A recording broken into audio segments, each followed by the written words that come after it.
Tere tulemast Desna, tere tulemast Järvamaa kirjanduse pidunädalale ja siia Esna galeriisse. Varemed ja vahtrad, Ene Mihkelsoni tekstimaastikud on see näitus ja meie vestluse teema. Tere tulemast, Marju Lauristin. Me ei plaani täna rääkida ei ajakirjandusest ega ka poliitikast ega ka otsesõnu haridusest. Need kõik märksõnad, mida Marju Lauristiniga muidugi seostatakse. Me räägime hoopis kirjandusest, kirjanduslikest maastikest, tekstidest, Ene Mihkelsonist, tema loomingust. Taustaks nii palju, et me tõesti oleme mõlemad Marjuga siis Ene Mihkelsoni seltsi juhatuses. Aija on meie Mihkelsoni seltsi president. Ja Mihkelsoni selts loodi pärast Ene lahkumist tema mälestuse jäädvustamiseks ja uuringute korraldamiseks ja nii edasi. Ja Aija on olnud meil väga aktiivne president, tema mõte oli ka see näitus, nii et selles mõttes kujutelda. Ja meil on juhatuse liikmed veel siin, meil on Marin Laak on juhatuse liige ja Jaanika Kroonberg on juhatuse liige kuskil seal ka, nii et me oleme peaaegu seltsi juhatus kõik kohal, kuna see on seltsi jaoks väga oluline üritus. Ja meil on kohal ka Kristi Metste, kes on Tartu Kirjandusmuuseumi kirjandusloolise arhiivi juhataja. Tänu temale meil on siin ka üks näide on sellest käsikirjast. Nii et meil on Tartust, meie seltsi jaoks on see väga tähtis üritus, sest me alustame sellega Ene Mihkelsoni juubeliaastatel on see aasta juubel.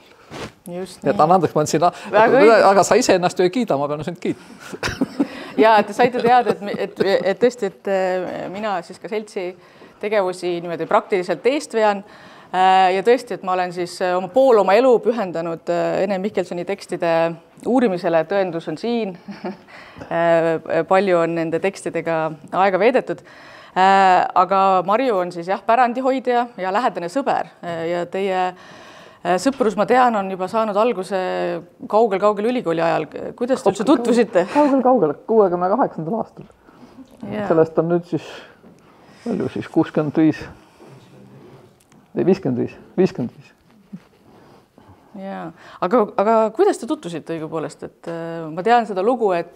Ma arvan, et see ei ole praegu tähtis. Olgu nii. Me olime mõlemad filoloogid, ütleme niiviisi, et me olime mõlemad filoloogid. Et õppisite sarnasel koos. Ja, et võib-olla paljud ei tea seda, aga ka sa oled olnud Ene tekstidega esimene lugeja sageli. Kas on nii? No vaata, sellega on niiviisi, et kuna kogu meie tutvuse sõprus hakkaski tekstidest peale, kui ma esimest korda Ene luuletusi lugesin ja tõepoolest juhtus niiviisi, et nagu tihti on luuletajatega ka, et kui nad kirjutavad, siis ega selles mõttes see ei ole ju mõistuslik, see on väga iseenesest müstiline protsess. Ja siis, kui tal oli siis hulk juba neid luuletusi koos, siis oli küsimus, et kuidas siis selle luuletustest tuleb raamat. Ja siis tõesti, need esimeste luuleraamatute käsikirjade koostamisel tõesti me tegime koostööd. Mina olin see kriitiline lugeja, kes ütles, et ärme seda paneme või paneme selles järjekorras.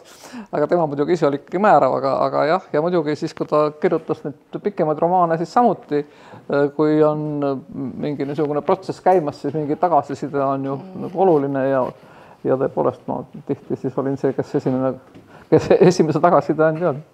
Ja Ene kirjutas ka käsitsi, et siin ongi näha ka üks käsikiri, kus on nii-öelda trükitud ja käsikirjaline koos, aga ta kirjutas ka oma romaanid käsitsi. Ta kirjutas põhimõtteliselt käsitsi.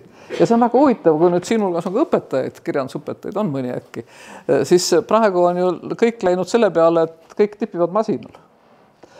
Aga Ene oli väga veendunud selles, et tegelikult see käe ja tema ettekujutuse vahel on siiski palju teistsugusem seos siis, kui ta kirjutab käega, kui siis, kui ta trükib. Ja nii, et ta kirjutas põhimõtteliselt kõik oma luuletused ja kõik oma pikad romaanid kõik käega ja siis see löödi siis ümber ja siis ta tegi sinna muidugi käsitsi parandusi, aga see niisugune käekirja ja käsikirja enda niisugune nagu olulisus, see on põhimõtteline. See on ka võib-olla selline teistlaadi protsess, et ma ei tea, kas ta on aeglasem võib-olla ka mingis määral või ta on füüsilisem, ta on lihtsalt kehalisem. no vaat, eks me oleme kõik teinud vist ühte ja teist, aga see käega kirjutamise puhul on see protsess nagu, kuidas nüüd öelda, ta on intiimsem, ta on emotsionaalselt rohkem seotud.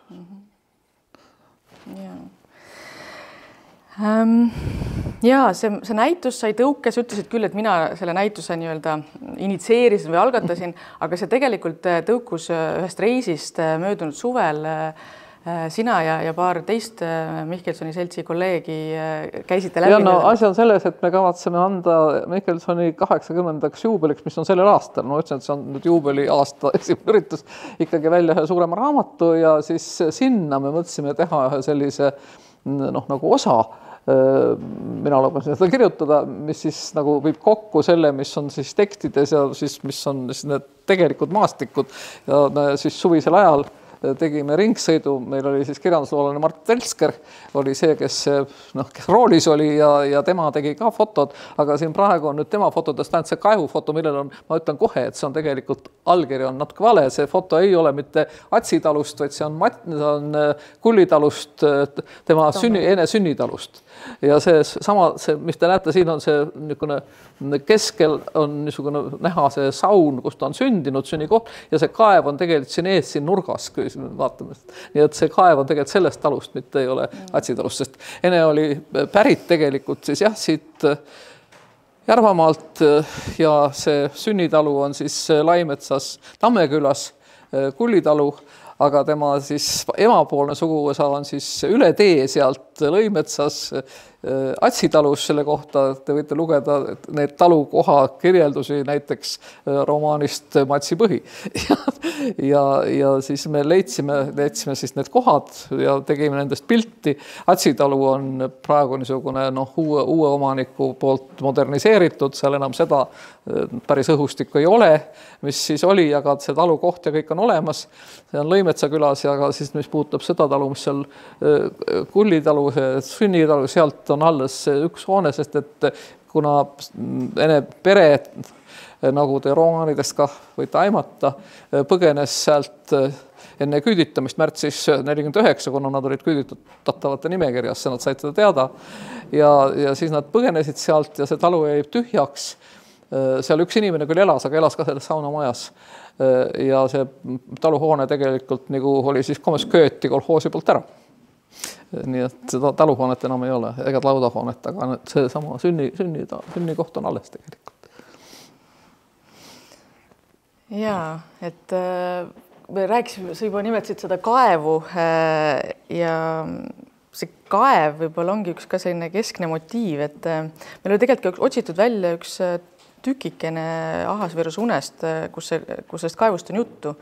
Võib-olla me võtamegi kohe selle ära lugeda ja siis meil on sealt edasi. Hakkame sealt kaevust pihta, kaev ongi esimene pilt seal. Kas teeme nii, et mina loen või ulatan sulle? See on siis tükikene Ahasveeruse unest romaanist, mis ilmus 2001 ja see on peatükk 5 ja ta algab sellise kuidagi sisekaemusliku mõtisklusega, et inimesest, kes nii-öelda on enesesse pöördunud või vaatab enda sisse.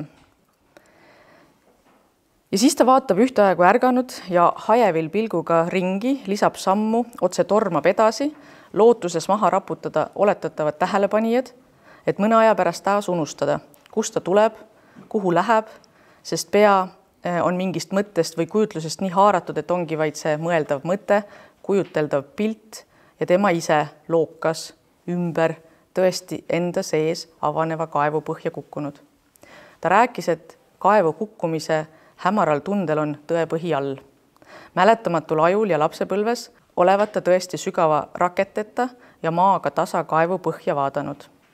Ta oli alati arvanud, et kõrgushirmul ja sügavuste kartusel pole mingit tegelikkusest tingitud alust. Aga siis ta oli sünnikodus kohanud üht naist, kes teda veel mäletas. Ja see naine oli jutustanud, kuidas NKVD-lased olid tulnud Vilmat ja Meinhardit kinni võtma. Tema oli jäänud kaevu ümber asjatama. Iga hetk võis 4-aastane laps sisse kukkuda ja NKVD-lased ootasid, kas kukub või ei. Kas vanemad peavad vastu? kui kusagilt lähedalt näevad oma last elu-surma piiril süüdimatult mängimas. Vanemad nägid, aga appi ei tulnud. Ja mina tahtsin sind päästa, kuid püssimehed ei lubanud, oli naine seletanud. Vana naine, kuid kahjuks väikest kasvu, nagu ta ise terve elu ning vanas eas eriti oli. See oli siis ikka tõepoolest minu nägu, mis sügavikust vastu vaatas ja pilvi nägin ma üle näo libisemas. Seal all oli teine elu, ahvatlev elu, sest käsi ei ulatanud peegelpinda puutuma. Tasakaalu kaotuse, hirmu nõksatust mäletavad ta ka, nagu sedagi, et ta lõpuks oli ohtlikust kohast eemale jooksnud, komistades karjama mätaste ja ise oma jalgade otsa. Jah, nii et meil oli tõesti see niisugune tõeline aha-elamus, kui me selle kaevu leidsime sealt tõesti alle. Ta on siiamaani raketeta niiviisi maapinnaga tasa. Tõesti sügav kaev, nagu te näete ka sellest pildist. Nii et see on niisugune elav side siis selle romaani ja siis selle sama maa ja looduse ja kõige selle vahel. Siin on huvitav selline see tasakaalu kaotuse, see hirmu nõksatus ja kui me pärast kõnnime või vaatame ja loeme neid katkeid, mis on seal otsaseinas, kus on juttu mäest, Peedomäest ja sellisest nagu vastupidisest tundest, et justkui nagu ka natuke sellist tasakaalu kaotuse tunnet, aga ju ka seetõttu, et tunne, et nagu justkui tõused maast lahti ja lendu. Et nad kuidagi tundusid, et mulle nagu omavahel nagu ka seotud võib-olla. Nad on seotud võib-olla läbi mingi hoopis niisuguse asja, mis oli nagu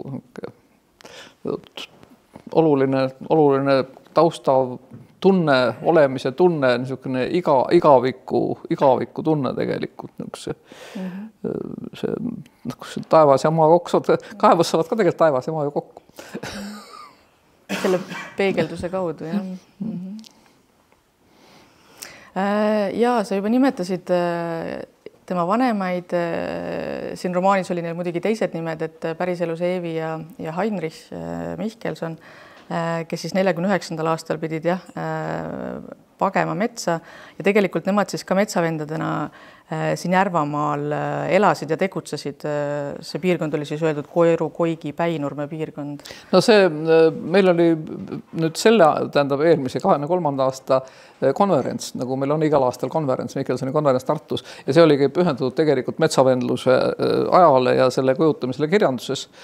Ja Ene romaanides on see, kui olete lugenud, on tegelikult väga oluline. Kogu see aeg on ju tema jaoks seotud just nimelt sellega, kuidas selles olustikus, kus konkreetselt nüüd tema pere, aga ka paljude võib-olla siinuljate perede üks osa oli seost metsas ja teine osa oli külas. Ja kuidas see mõjutas tegelikult inimeste suhteid ja inimeste psühholoogiat ja pikka aja peale veel on mõjutanud ka võib-olla Eesti rahva sellist nagu enesetunnet. See on ju üks tema niisuguseid läbivaid teemasid kogu aeg. Ja kui me seda sõitu tegime, siis me püüdsime ka sõita seda sama teed pidi, ta kirjeldab ju seda, kuidas nad sealt lahkusid, kui te kujutate nüüd ette, eks ole, see Laimetsanu, kust nad tulid, kui vaadata nüüd siit poolt, siis tähendab Tartu poole, eks ole, siis see on paremat kätt. See Tammeküla on kuskil 4-5 kilomeetrit teest eemal, natukene kaumal. See Kulitalu on umbes peaaegu viimane talu seal.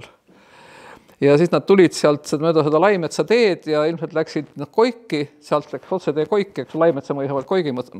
Ja siis nad läksid üle ja läksid Brandi poole, ta kirjeldab, nimetab nüüd Brandi, eks ole, ja läksid nüüd Päinurme teed, mida ta ka nimetab, eks ole. Ja siis nad läksid jala. Lapsega, laps oli kukil, eks ole, 4-aastane laps ja vanemad.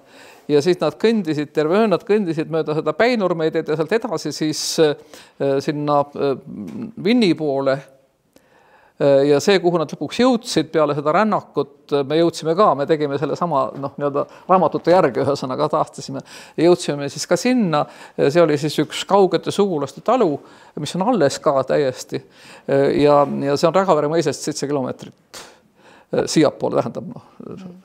Ja selle teekonna nad tegid siis läbi ja see, kui te olete Päinurme teed kaudu sõitnud ja teate seda Päinurme teed, see on praegu ka üsna läbi metsa, eks ole, seal on selliseid tühje kohti väga palju.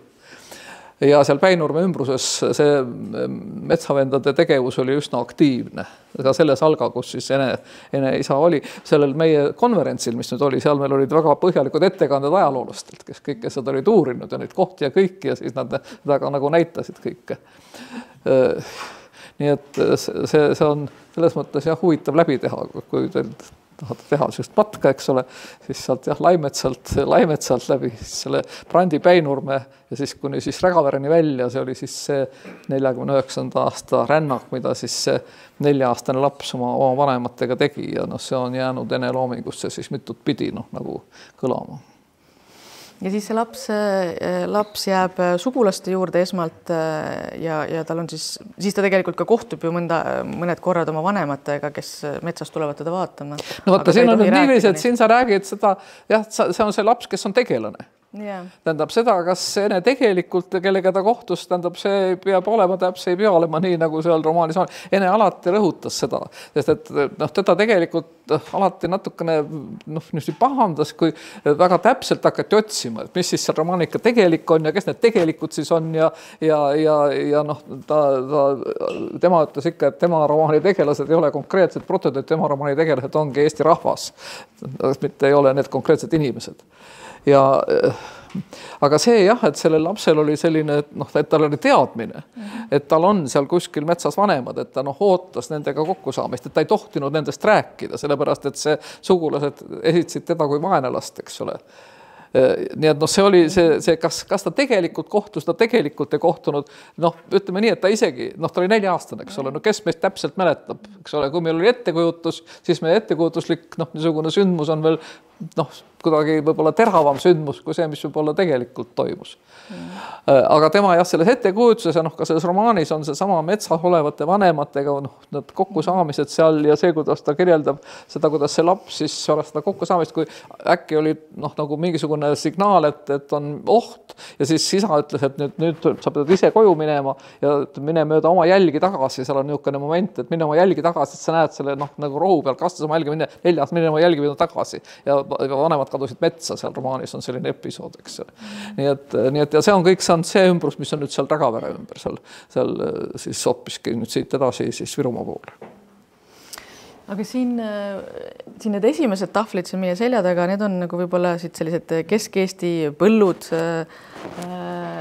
ja siis on siin see kauge küla, mis ennast ise tappis, et sa nimetasid seda põlengut, hävituspataljoni põletamist 41. aastal ka. Ja ma tahaksin ka lugeda ühe luuletuse, kui sellest on juttu, sellest ene niisugusest nagu maastikust või. Siis on üks luuletus, mis minu jaoks on siin võib-olla nagu moto. Tähendab, ma arvan, et kohalikule inimrahvale see võib-olla on ka oluline. See on üks tema varasematest luuletustest. Mitte metsade vahelt, vaid põldude äärest. Tolm lainetav rukis, murukamarasse kasvanud tee, porisel ajalgi kuiv ja käidav. Küla all teine tee, pehme tolm nagu püül, halliks pleekinud majad keset lagendikku ning eraldatust. Ja tuleb õhtu ja silmapiirist saab õu, haab kahisva pimedusega koer ulub akende peale, mis läigivad nagu pimeda silmad. Ja võt see tee nüüd see, millest ta siin räägib, see nüüd on see Lõimetsa tee. See Lõimetsa tee, näete, on seal üleval see on nii, et kui keerata selle Tallinn-Tartu maa pealt, siis siit poolt vaadates vasakule on Jalametsa tee ja Jalametsa tee silt on maantee peal näha, aga Jalametsa teed edasi kuskil kilomeeter vist umbes, siis keerab nagu Tallinna poole, võt see sama Lõimetsa tee. Ja selle tee ääres on siis nüüd need talud, kus oli siis või on praegu ka see Hatsitalu ühesõnaga. Ja siin ees on kuni siis maanteeni tegelikult ristipeatuseni on see, kas siis ta on, sõltub, mis tal parajasti kasvab, eks on, viljaväli, ühesõnaga, väli. Ja võt see meeleolu, see sama üle lagendiku, üle välja, tegelikult kui ene käis Tartust bussiga seal selles talus ja mina olen paar korda ka koos käinud, siis ristipeatusest tuldi maha, eks ole. Ja ristipeatus on seal Käsukonna juures, eks ole. Ristipeatusest maha ja siis sealt üle väljani või üle põllu sinna, seal on see talu. Ja võt see on see tunne, see talu, see tee, see taevas, kuskil on tal koovitajad mingisugune, ühesõnaga kogu see niisugune, see Kesk-Eesti, selle Järvamaa, see niisugune see tunne. Ja Paul Eerikul on üks niisugune luuletus, Paul-Eerik Rummol, siin olen sündinud tasasel maal, siit on mu rahu ja tasakaal. Ja Paul Eerikule see Kesk-Eesti maastik või see maastik, see on rahu ja tasakaalu maastik. Aga Ene jaoks see maastik oli midagi muud, sest temaga olid seotud siin need talud, mis olid läbi käinud väga dramaatilise aja, nagu sa küsisid, tegelikult üks motiiv, mis tal on nii luules, see küla tappis ennast ise, kui ka tal on mitmes romaanis see, ma ei tea, kas teie seda kõik teate, et Lõimetsa küla põletasid hävituspataljonlased maha. Kus oli siis tema see emapoolne kodutalu. Nii et nende talu kah põles maha, neil jäi ainult see kõrvaloone, kus nad siis elasid sõja ajal. Ja pärast sõda siis ehitati see, mis praegu on niisugune väiksem maja, uus maja. Ja see sama põlemise, see küla põlemise mälestus, mis see kohalikul rahval, ilmselt te mõned olete seda otsega teate, et Ene meeles see oli see niisugune nagu ma ei taha kasutada sõna trauma, sest see on niisugune väga teoreetiline. See oli tegelikult see elamus, mis tegelikult seda sama kohalikku rahvast kõige rohkem nagu põrutas ja mõjutas ka läbi kogu selle hilisema aja, tähendab, selle jälg, selle mälu käis nagu läbi. Ja tegelikult mingid näiteks silti, mina paneks tegelikult siia tee äärde kuskil ka mingisuguse sildi või mingisuguse märgi selle kohta, et niisugune koht on. Ega neid niisuguseid külasid Eestis, mis niiviisi maha põletati, neid ju on teisi veel, Kautla näiteks on teada ja seal on silt üleval, eks ole. Aga siin Lõimetsa kohal nagu silti ei ole. Ja võt, kui me pilti tegime, siis me käisime Käsukonnas, siin on pilt sellest Käsukonna keskusest, eks ole. Ja seal ju Ene käis, siis oli raamatukogu seal, ta käis, eks ole, seal raamatukogus ja me käisime ka rattaga seal. Ja siis seal on üleval, seal on ju suur niisugune plakat üleval, suur plekkpaklat. Ja seal on ju kirjeldatud see lugu, seal on kirjeldatud see ristikiriku põletamise lugu, eks ole, siis see küla põletamise ja siis ka see teine kirik ju ka veel, Käsukonna kirik ka põletati, 2 kirikut põletati, 2 kirikut ja külad. Ja see on Enel olnud üks, võtame nii, tema, võiks öelda siis tema romaanide häälestuse või mingi sellise nagu elutunde kõige võib-olla olulisem sündmustaust. Nimevaev vist lõpeb ka sellise, see on muidugi ilmselgelt mitte nagu mälupilt, vaid selline kujutluspilt või selline või ütleme siis hirmuunenägu, kuidas ka see põlemine ja ema põlemine lausa minu meelest. No sest seal oli see lugu tähendab, mis tema ka rääkis, sest ta jutustas, enne kui ta raamatu kirjutas, rääkis oma, ta jutustas mulle seda palju varem, enne kui see hakkas romaaniks muutuma. Ja seal oli see, tema oli ju praktiliselt, tema oli sündimata, see oli enne tema sündi, see oli ka 41, eks ole, tema sünd 44. Nii et see lugu, aga lugu oli see, et seal põles sisse üks mees, keda ta nimetas küla hullukeseks. Nagu siis öeldi. Ja selle jutu järgi, mis oli rahvalt, et talle vihati bensiini peale ja pandi põlema. Nii et niisugune kohutav, selline kohutav elamus, kohutav lugu oli seal. Ja see transformeerus, aga see kogu see põlemise ja tulekahju, see motiiv on tal mitut pidi.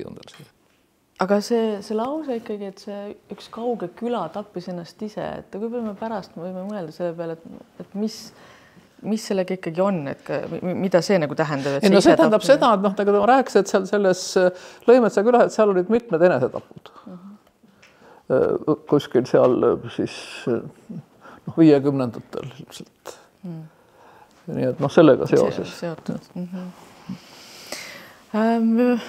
Pealkirjastasime, aga see oli tegelikult ju sinu pandud ka pealkiri, see Varemed ja Vahtrad, et Varemed ühelt poolt, eks ju, see küla,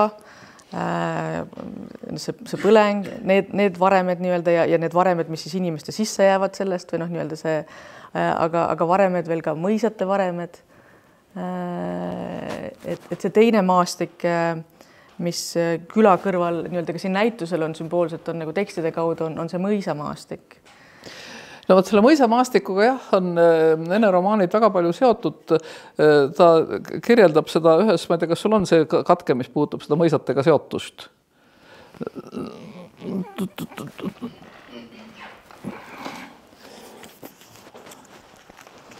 praegu vist. Kaotan, kus see mõisatega tal on. Niiviisi.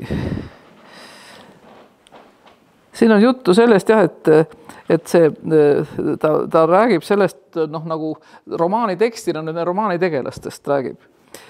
Mina olin natuke üllatunud, mina tegelane, et mu isa kui emapoolsed eellased on kõik seotud ühel või teisel viisil mõisaga, jätkas ta. Vanaema oli mõisas härjakarjane, härjakarjas isa jättis poja vaese tüdruku naiseks võtmise tõttu pärandusest ilma. Maali mehe isa oli teises mõisas Kubjas. Siis Muuga mõisas oli sündinud Anna abielus, see on tema vanaema, siis seda tegeles vanaema, abielus 30-aastaselt Muuga mõisas sündinud 39-aastase mehega, kes 20-aastaselt läks maalt ära linna. Kui Muuga mõisa ajalugu pisut uurisin, avastasin, et see 10 aastat, mille Eduard Vilde Muuga mõisast Aidamehe pojana elas, oli mu vanaisal ja Vildel vähemasti koha ja inimeste mõttes ühine lapsepõlv. Vilde jutu minu esimesed triibulised olen ma koolis lausa õppinud. Kui Karl Mihklat uskuda, sai Vilde parun Grünevaldi vallaspoja puhaste riiete poriseks tegemise pärast peksta. Grünevaldid olid ju siinkandis, eks ole. Grünevaldide auakoht on Esnas, aga Grünevaldid olid ka Laimetsa mõisa omanikud, seesama ka Koigimetsa omanikud, nii et Grünevaldid on kujundanud väga palju seda maastikku. Niisiis, ühesõnaga seesama Vilde esimesed triibulised on Grünevaldide mõisast ja samas oli ka Ene siis vanaisa sel samal ajal. Ja kuna ta oli ka näiteks Rägaveres, see oli ju mõisakool, eks ole. Kui ta kooli läks esimest klassi, oli mõisakool ja siis, kui ta sealt edasi läks, siis ta läks Karitsakool, mis on ka mõisakool. Nii et see lapsepõlve niisugused mälupildid on ühelt poolt seotud nende samade küla ja talukohtadega, teiselt poolt ikka väga mitme erineva mõisa piltidega, mõisa aia, mõisa pargiga, tal on mõisa pargist üks väga, väga ilus luuletus ka ja see niisugune mõisaparkide meeleolu, me püüdsime seda kas siis jäädvustada ja siis tuli niiviisi välja, et selles kohas, kus Ene siis suveti elas tema suvekodus, see on pilt seal üleval, seal viimane üleval, kus ta ise seal seisab, seal olid kah vahtrad selle väravas, selle kodu väravas ja siis ta ise istutas siin ühe punase vahtra. Ja me Enega koos käisime, me koos otsime selle maja, käisime koos otsimas seda suvekodu, see oli 80. alguses ja vaatasime mitut kohta ja siis, kui me sinna selle koha peale jõudsime, siis Ene ütles see. Ega ta ka kunagi ei seletanud täpselt, mis see. Ja siis, kui ma sellel ringreisil hakkasin nägema, et kõikide nende mõisate juures, nii Karitsal kui Kabalas, kui muide Käsukonnas, igal pool on vahtrad ja vahtra alleed. Siis see vahtra, niisugune vahtra pilt või vahtra meeleolu, see on niivõrd läbiv ja Enel on mitmes luuletuses sama punetavad vahtrad ja nagu vahtrad on väga oluline tegelane kogu selles ja teistpidi nagu kogu selle maastiku sümbol ja teda üldiselt väga huvitas see niisugune sellesama mõisate kihistuse mõju kogu külaelu kujunemisele.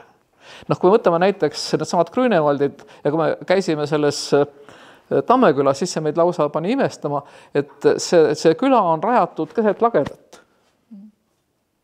Ja need talud on niiviisi tee ääres, niiviisi nagu siilud. Aga sama on seal Lõimetsa külas. Ja siis, kui te saate lugeda, paljud olete mulle lugenud ka, siis Grünevaldid olid ju väga sellised aktiivsed põllumajandus niisugused arendajad. Ja ongi öeldud, et nad näiteks mitu küla nad lihtsalt kaotasid ära. Viisid inimesed kokku, ise kruntisid maad, ise määrasid, kuidas siis need talunikud siis seal olid ja elasid. Ja tõesti, et hoida kokku, siis maad panid need krundid talukohad kokku ja siis ülejäänud jäi siis selleks nagu lagedaks, kuna nemad olid suured lambakasvatajad, teatavasti Grünevaldid. Neil oli suuri lambakarjamaid ja suuri põllumaid. Ja ühesõnaga see mõisa elu, mitte ainult see, et on see niisugune mõisa mingisugune kultuur, seal need samad toidukultuur võib olla ja nii edasi, aga ka see maastik, mis meil on siin Kesk-Eestis eriti, See on väga palju ka omal ajal sellest samast nii-öelda mõisate majapidamisest tekkinud maastik. Ja Enet väga see huvitas kogu see osa, see roll, et Ene jaoks oli see palju mitmekesisem ja huvitavam kui see meie tavaline isamaaline ametlik käsitlus, et olid ühed hirmsad, eks ole, need samusedki mõisnikud ja rõhusid vahest talurahvast, vaid tema jaoks oli huvitav see läbipõimumine, kuidas talukultuuris ja sellest ka isegi ruumis, mis meil on tegelikult jäljed sellest, mis oli loodud nende samade mõisate ja mõisnike poolt ja teadlikult kujundatud. Ja kui nüüd vaadata seda sama Tammeküla, siis selle Aasveeruse unes on üks selline läbiv niit on see, kuidas siis see mina tegelane otsib siis oma vanemate jälgi ja käib seal külast, majast või talust tallu nende endiste naabrite juures küsimas ja kuskilt ta ei saa vastust. Ja kui ette kujutada seda talustallu käimist Lõuna-Eesti maastikul, siis on niisugune tunne, et kuidas ta käis seal kuplite vahel, käis kaugel, see on ju täitsa loomulik, et näiteks selles samas suvekoduski seal on niiviisi, et see järgmine on kuskil kaugel, eks ole, all, see ei ole nii, et üle aia sa näed, mis seal toimub. Aga kui minna sinna samasse Tammekülla või samasse Lõimets, seal olid need lõigatud tõepoolest niiviisi, et oli võimatu, et naaber ei teadnud ja ei näinud, mis teisel pool on. Ja sellepärast see, kui talle ütlesid need inimesed, kellega ta rääkis, et me ei tea ja me ei mäleta ja nii edasi, see on tal läbimotiiv, et me ei tea ja me ei mäleta. Et see oli tegelikult see jälg, mis tema meelest oli see sama niisugune Stalini jälg, tähendab see sama mäletamise, mingi väljatõrjumine, see mitte mäletamine, see nagu kordus.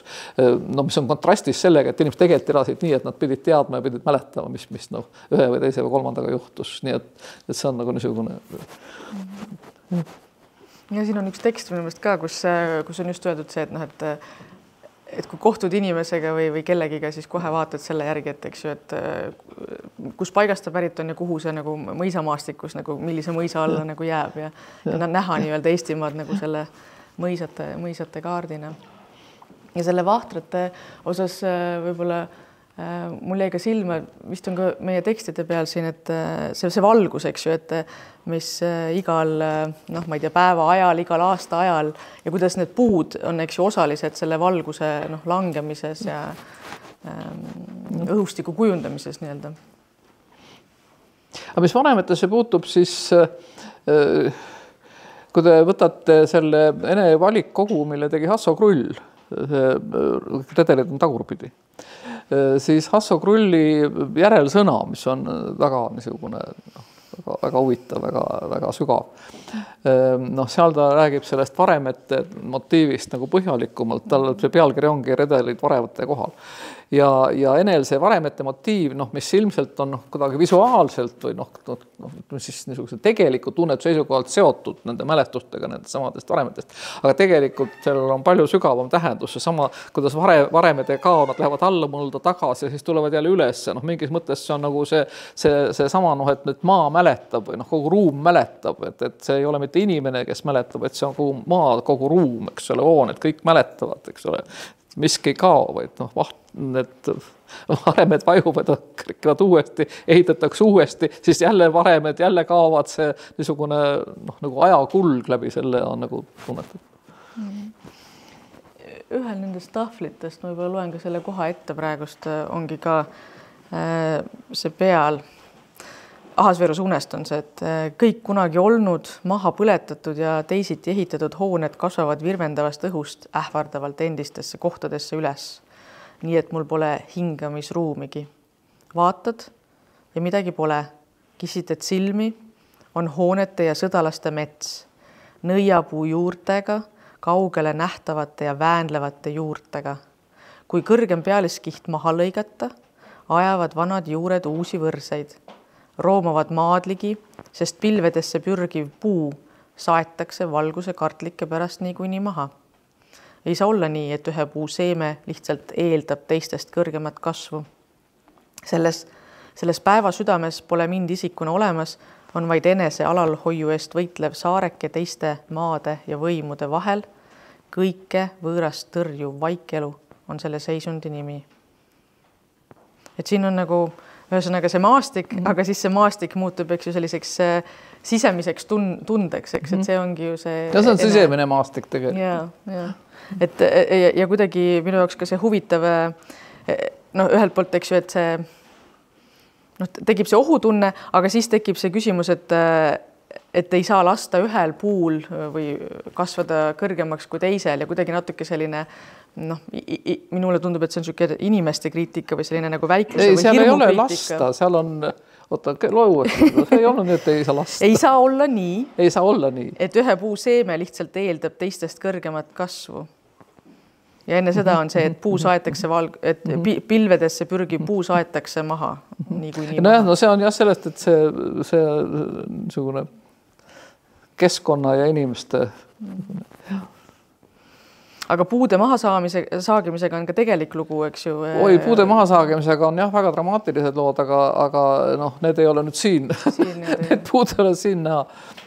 Aga jah, see vahtrate, kuna tema jaoks kogu see vahtrate ring ja vahtrate teema oli tal nii oluline, siis oli jah väga dramaatiline see üks juhtum, kus seal samas hoopis Võrumaal naaber, tuleb meile selle naabrid, kas nad näevad või ei näe, kauge naaber, kupli all ja üle tee, tahtis väga teada, mis kirjanik teeb oma õue peal ja siis, kui ennetanud paigalda saagis tal ühe vahtra nurga pealt maha, et saaks sealt nurga pealt piiluda.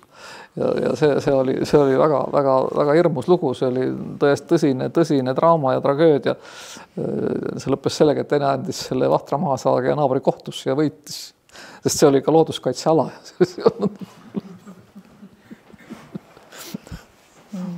Nii et vahtrate eest on ta ka võidelnud mitte. Aga see, kui me mõtleme nüüd ikkagi me oleme natuke seda puudutanud, aga võib-olla veel, et see maastike ja tekstide seosed, et sa juba ütlesid, et tõesti, et sellel Järvamaa maastikul oli tohutult oluline selline elutunnetuslik mõju, eks ju, kui looja, kui autori, kui inimese jaoks.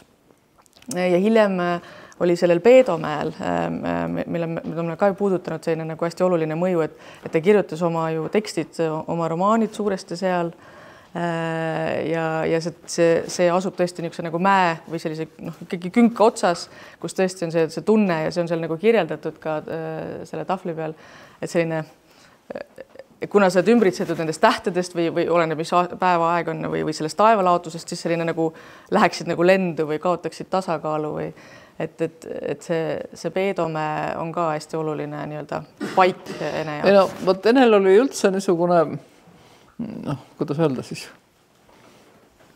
ma ei taha öelda müstiline, ma ei taha spirituaalne, vaimne, aga igatahes mingi selline seos nende puude ja kogu selle nende maastikuga, ikkagi sügavalt vaimne seos tähendab.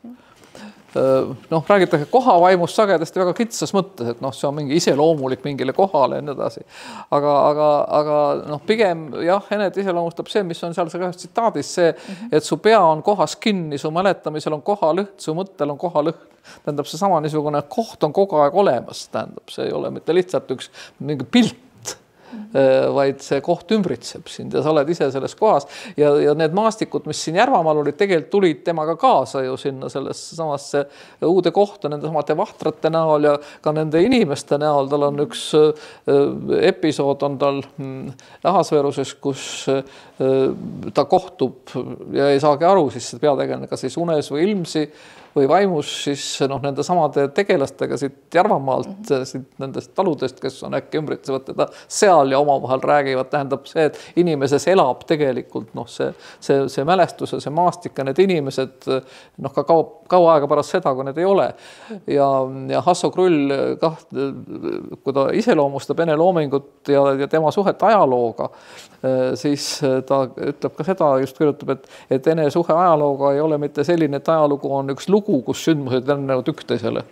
Vaid ajalugu on ka nagu niisugune maastik, mille sees inimene on ja kus see möödunud on kogu aeg olemas, sama, et paremed tõusevad uuesti, eks ole. Ja et see möödunu elab tegelikult selles praeguses maastikus ja praegustes inimestes ka. Ja muidugi, kui me mõtleme nüüd praegusele Eestile ja sellele mentaliteedile, mis siin meil valitseb, siis noh, tundub nagu olevat niisugune hirmus kaasaegne, ütelda, et noh, teate, me ei pea ka ajaloo peale mõtlema üldse, eks ole. Noh, noored inimesed, nemad ei ela ju, teate, ajaloos nendele pole, see pole huvitav, eks ole. Aga noh, kui nüüd jah, lugeda Enet või lugeda teisi Eesti ikkagi häid kirjanikke, võtame Tammsaare, eks ole, siis on ju selge, et ajalugu on igal hetkel on meiega ja ajalugu määrab väga palju seda, kuidas me suhtleme, kuidas ennast noh, tajume, kui ajalugu välja lülitada, mis siis jääb järgi, siis jääb järgi kile. nii et selles mõttes jah, see on ajalugu koos ja nende inimestega koos, nendega noh, rändamine kaasa, nende üle juurdlemine, mis siis tegelikult, mitte mis tegelikult oli, mitte selles mõttes, et kuskil on mingisugune tõde, mida tegelikult saab kätte kogu eneloomingus, on ju see, et seda tegelikku tõde ei olegi võimalik kätte saada, see ongi see, mida me kujutleme, mis oli, eks ole. No, tegelikult olid sündmused, aga meid on määranud tegelikult kujutlused nendest sündmustest. Ja võib-olla ka see, et see, mis on tema loomingu noh, väga suur eripära ja noh, selline suur tugevus on ikkagi see nagu nende erinevate noh, ma ei tea, erinevate vaatepunktide, erinevate moraalsete seisukohtadega ikkagi nagu selline vaidlusse seadmine läbi selle sisedialoogi või ka niisuguse enda sees erinevate seisukohtade läbi vaagimine ja läbi katsumine, põhjani läbi katsumine. No vot, siin on niisugune asi, et inimestel on ju erinevad niisugused, noh, öelda, või ei taha öelda vaimuanded. Aga noh, erinevad jah, võimekused, näiteks noh, on inimene, kes on väga musikaalne, eks ole. Üks on absoluutne kuulmine. Ja noh, me ei imesta, et kellegi on absoluutne kuulmine. Noh on, ja teisel ei ole ja noh, normaalne, nii ongi, inimesed on erinevad, eks ole. Teine inimene on äkki niisugune noh, geniaalne arvutaja, eks ole, noh, vaatab peale ja on juba numbrid selged ja teine tuubib ja ikkagi ei saa. Aga tundub, et see sama on mäluga. Ja noh, minu pikaaegne enega suhtlemine, noh, selle üks niisugune moment oli kogu aeg see, et noh, ma ütlesin nii, et Enel oli absoluutne mälu, nagu kellel on absoluutne kuulmine, Enel on absoluutne mälu. Ta mäletas absoluutselt pisiasju, intonatsioone, noh, valguse nurki, ta ei mõelnud neid välja. Ja siis, noh, kui ta kirjutab näiteks seda romaani, ta mitmel pool ka sellele nagu osutab, et kuskilt mingi intonatsioon tundus tuttav ja sellest intonatsioonist sündisidki sõnad, siis sellest taastus see situatsioon, mis oli selle taga ja sellest situatsioonist edasi läksid juba noh, mingisugused sündmused. Nii et noh, mingi niisugune hetk, mis oli meeles, see äkki noh, nagu valgustas välja või tõi esile äkki midagi hoopis enamat. Ja ta võis ütelda näiteks, noh, miks ma ütlen, et temaga suheldes, see oli mõnikord isegi probleem, aga siis sa ütlesid ju seda, eks ole. Täpselt sellel ajal me seisime seal, valgus oli sealt poolt, eks ole, see inimene läks mööda, seal sõitis auto ja sina ütlesid seda. Mina ütlesin, kuidas sa mäletad? Ma ei mäleta mitte midagi. ja mulle tundub, et see on üks niisugune, noh, ma ei ütleks, on kõigil kirjanikel nii, aga ma arvan, et see on üks neid selliseid noh, andeid, nagu on muusikal see absoluutne kuulmine, mis väga palju on seotud ka sellega, et kirjutavatel inimestel, ma arvan, et see on üks neid asju, et see tegelikult see mälu teistpidi ju painab, see ju kogu aeg noh, nagu kuuled neid helisid ja tajud neid lõhnu, sul tekivad need seosed, see ei ole mitte lihtsalt nii, et sa lülitad sisse välja, eks ole, et see nii on. Ja ne pidi noh, sellega elama ja ta neid noh, siis nagu paberil nagu tuli sealt siis välja, mis siis see tähendus nagu on. Aga ta kasutab seda tegelikult noh, arusaadavalt oma kirjutamise meetodina, et see ongi just need hetked, mida sa kirjeldasid, et mingi hetk ajas ammu aega tagasi ja ta läheb sinna ja proovibki nagu seda nii-öelda seda intonatsiooni või seda meeleolu, mis seal nagu oli, tabada ja nii-öelda selline nojah, ikkagi see on nagu selline tohutu sügavuti minek või selle läbi valgustamine nii-öelda kirjutamise kaudu. No see on nagu see kaev, eks. Üks asi on see, et sa vaatad pilti väike tüdruk kaevu ääres, eks.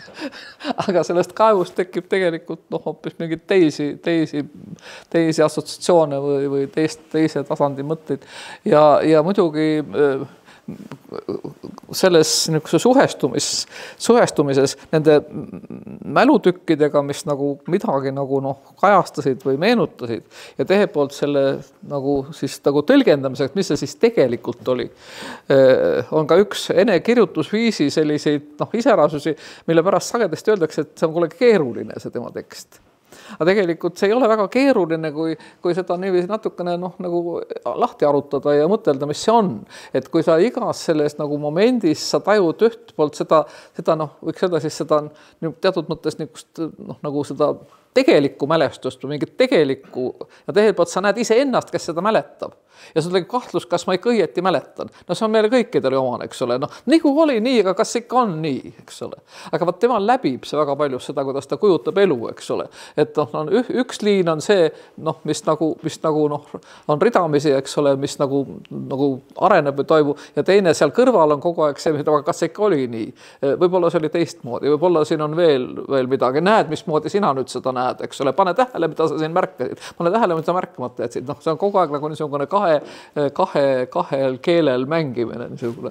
Ja kui me iseendasse hakkame vaatama, siis tegelikult me avastame, et see on võib-olla meile paljudele tuttav, et see ei olegi nii keeruline, see ei olegi nii kummaline. Aga me oleme harjunud lihtsustama, me oleme harjunud, et see oli nii ja ma tean ja...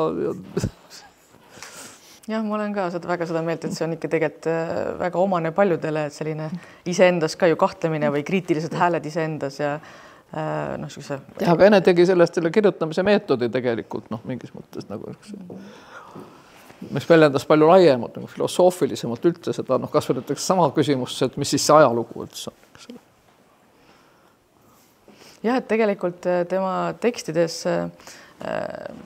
on sellised ma ei tea, ma olen neid nimetanud Walter Benjaminist tõukudes mõttepiltideks, aga seal on nagu vahepeal, eks ju, sellised filosoofilised tükid nii-öelda või sellised metareflektsioonid, mida tegelikult võiks, kui välja tõsta, siis võiksid täitsa nagu mõelda, et see on selline, ongi filosoofiline tekst, mida nii lugeda, et seda võib-olla ka paljud loevad nagu üle või ei märka, aga kui hakkad just nimelt neid kohti märkama, siis see on nagu tohutu teksti ja keele nauding ja mõtlemise nauding. Kui üldse rääkida kirjandusest, siis kirjandus on ju ikkagi väga paljus niisugune keele loomine tegelikult, eks ole, selle, kuidas asjadest üldse saab mõelda või kuidas üldse saab rääkida.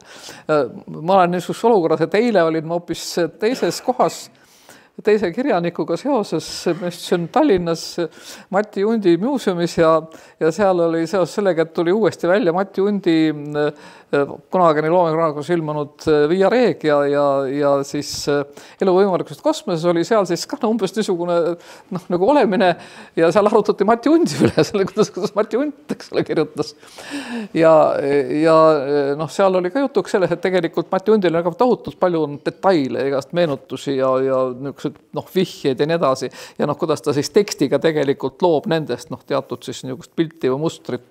Ja see on ilmselt kirjanduse puhul väga oluline, see sama niisugune keele kaudu tegelikult valitseda seda sama mingit siis seda samas kas või sisemist kaost, eks ole, mis tegelikult on, kui sul on korraga väga palju erinevaid asju meeles ja erinevaid võimalusi, erinevad seosed ja mõte võib minna nii ja naa ja kõike seda siis nagu tähenduslikuks aitab meil muuta ikkagi keel ja mitte lihtsalt keel, mis sõnaraamatus või mida me räägime, vaid just nimelt see keel, mille kirjanik loob läbi siis nende samade mingite kujundite ja selle vaateviisi, mida ta siis oma stiiliks peab ja niiviisi.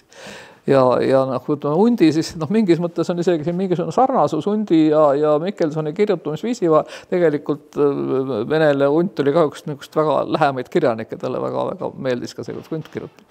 See ongi just see, et tegelikult ongi kogu aeg mingist tügavikust ja spontaansusest nagu iseeneslikult tekivad mingisugused need samad mälupildid või assotsiatsioonid ja siis see vaev seda siis nagu niiviisi sõnaliselt nagu kuidagi korrastada, eks ole, mis on siis nagu see kirjutamise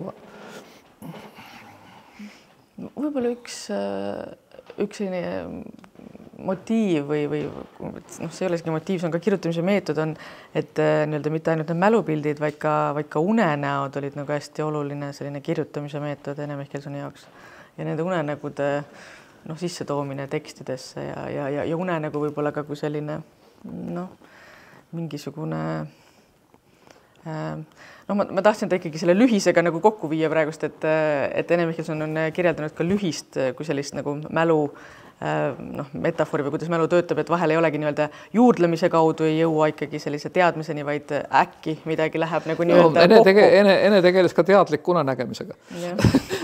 tal oli nii, et kui tal oli mingisugune selline nagu mingi vaevav mingisugune moment selles samas kirjutamises, siis väga sagedasti ta leidis mingisuguse pildi või mingisuguse lahenduse, kui ta siis nagu läks sellega magama nii-öelda.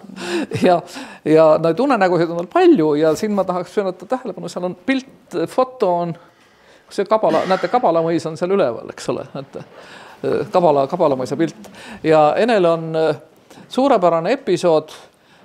Jumala, nüüd ma ei oska täpselt, kas on nüüd Aita sina, Aia, sina oled lugenud tekste ja uurinud, kas on nüüd katkuhauas või ahasveeruses.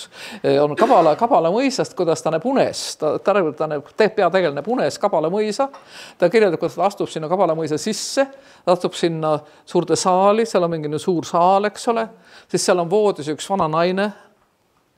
Ja siis tuleb üks, sest just on ahasveerus ja siis ta läheb lähemale, selgub, et see naine on kuidagi nagu hull ja mingi niisugune väga kummaline unenägu, aga see Kabalamõis on väga detailselt, see sisemus on kõik kirjeldatud. Ja selle Kabalamõisas, kui te loete nüüd selle ajalugu, seal on niiviisi, seal on nende mõisa omanike portreed on seina peal. Ja seal on siis Taube, kellest tal on ka suure luuletus, sellest Taubest on tal üks tore luuletus, sellest Kabala Taubest, aga seal on ka Michelson. Nimelt selle Kabalamõisa üks omanike lühikesel ajal oli Michelson, nii et kuna Ene üldse oli huvitatud kõikidest Michelsonidest ja Michelsonidest, siis talle jäi see ka meelde see sama Kabalaga sellega seoses. Et siin on üks omad niidid.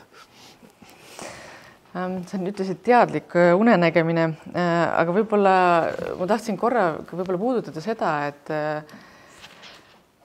see süvenemine ja aeglustumine, et see on, need on Ene Michelsoni märksõnad, aga need on ka selle paiga sellised märksõnad algusest peale olnud ja Ene teadlikult valis seal 70. lõpus, vist 78 aastast alates ta oli vabakutseline kirjanik, mis tähendas ka tegelikult ju päris keeruliselt. Ta oli pärast esimene kogu ilmus tal 78 selle talve laused.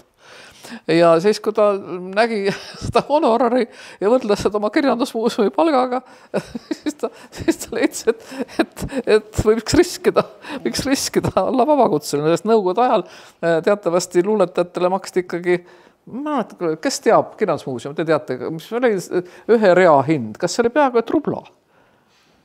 Nii et tegelikult näiteks juba loomingus näiteks 4-5 luuletuse avaldamisel juba said ikka mõnda aega ka süüa. Nii et riskis sellega, et ta muutus vabakutseliseks 78. No ja võib-olla seda ka oluline märkida, et esialgu tema luulet ei tahetud avaldada, et see võttis mõnda aega, kuni ta... No see ei ole päris nüüd, see on nüüd niisugune... Kas on legend? Ei, mitte legend, vaid see on see, et tollel ajal üldse kirjastamise protsess ei olnud senist nüüd. Nüüd on see, et keegi mõtleb, et ta on kirjanik, eks ole, paneb 100 lehekülge kokku, eks ole, siis leiab tuttava, paneb välja ja siis varsti kirjutab lehes ja paneb alla kirjanik, eks ole. Aga siis oli see asi niiviisi, et see kogu, see sama esimene kogu. Seal on niiviisi, et seal esimesed luuletused on päris varased, õige varased, kuskilt 67 vist on kõige varajasem. Ene esimene luuletus, mida ta mulle näitab, mida ma lugesin, oli see Lõmmevälja keskel sõidab külmunud puu, mis on kirjutatud minust 67 või 68 alguses. Ja see oli seal sees ja sealt edasi hakkasid tulema tal ja ta kirjutas niiviisi, et kogunes siis mingi aja jooksul siis see, millest võis tulla käsikiri. Ja siis selle käsikirjaga sai mindud Eesti raamatusse. See võis siis olla tõesti kuskil 76 või palju varem. Ühesõnaga, selleks, et ühest kogust saaks raamat, läks tollal ikkagi kuni 2 aastat.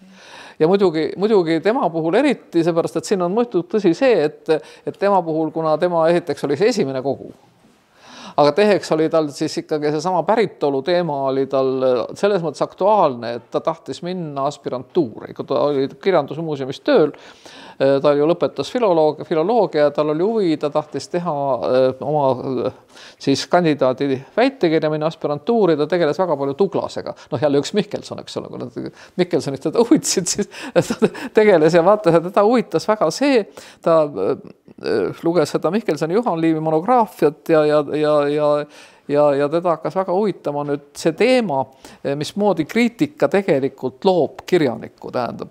Kriitika võib tekitada siis nagu võiks öelda siis selle kirjaniku nii-öelda kuju, eks ole. Et see liiv, mis oli siis see nii-öelda päris liiv, eks ole, see liiv, mille Douglas tegelikult lõi oma monograafiaga. Et seal vahel oli nagu see Douglase enda siis nagu see pilt. Ja siis nagu laiemalt kogu see teema, ta tahtis sellel teemal teha väitekirja ja andis paberid sisse ja siis ta sai selle nii-öelda eitava vastuse, selle vastuse saatis ta Endel Sõgel, kes oli siis Kirjandusinstituudi juhataja ja tuntud samunegi hävituspataljonlane ja nii-öelda kirjanduse valvur, ideoloogiline valvur ja kes teatas, et niisuguse päritoluga inimest ei saa võtta aspirantuuri. Ja see toimuski seal, ta tegeles, see võis olla kuskil, ma mäletan, millal see aspirantuuri paberid andis, kas võis olla 72 või nii. Ja siis sellest siis tekkis ka see, ütleme, kuna Sõgel oli niivõrd määrav, kogu kriitika ja kõik, ja tema oli see määraja, et tema nime ümber tekkis juba teatud niisugune nagu hoiak. Ja selle tõttu vaadati iga tema luuletust väga tähelepanelikult.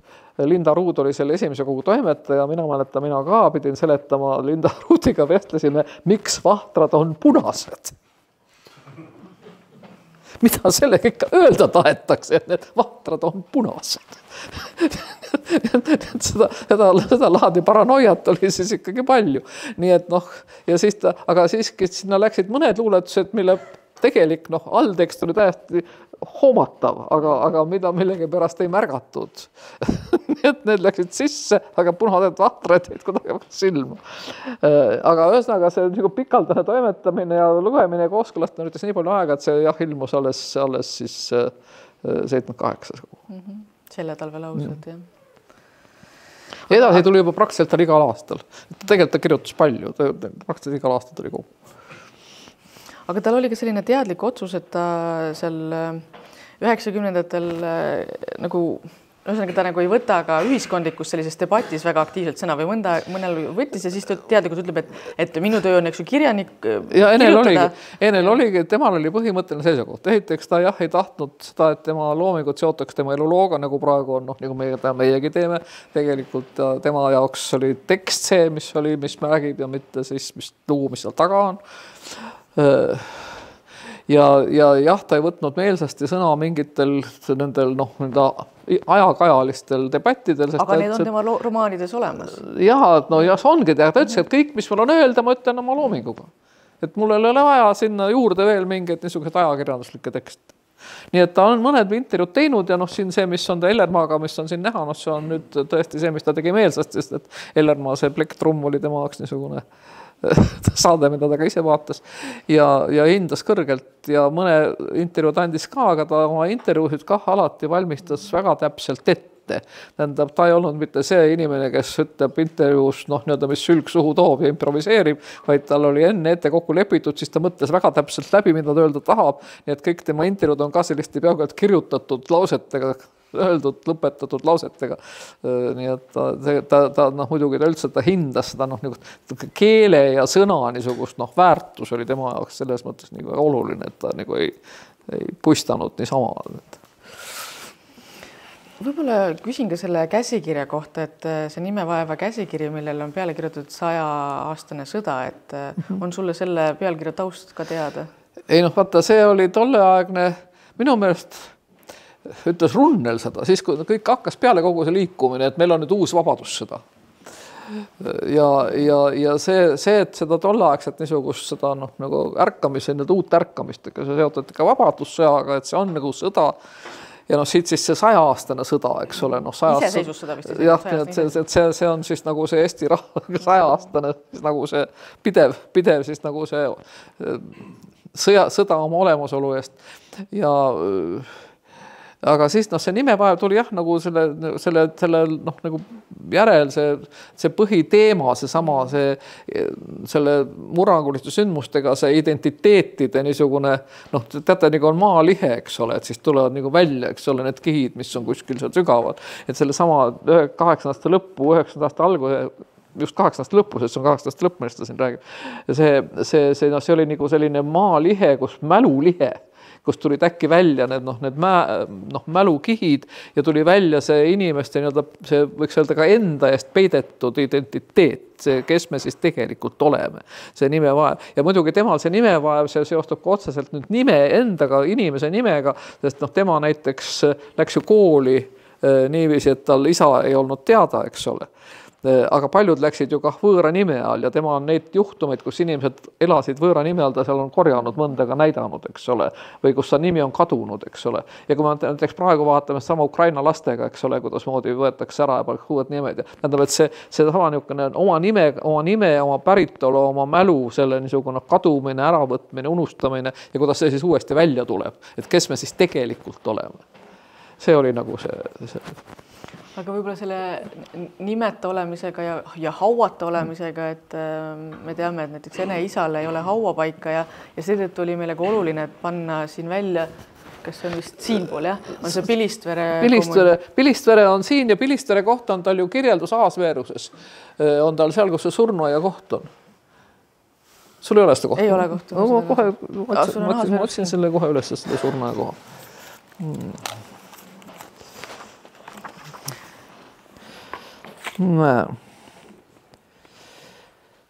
See on kohe kaevu järgi. Tegelikult see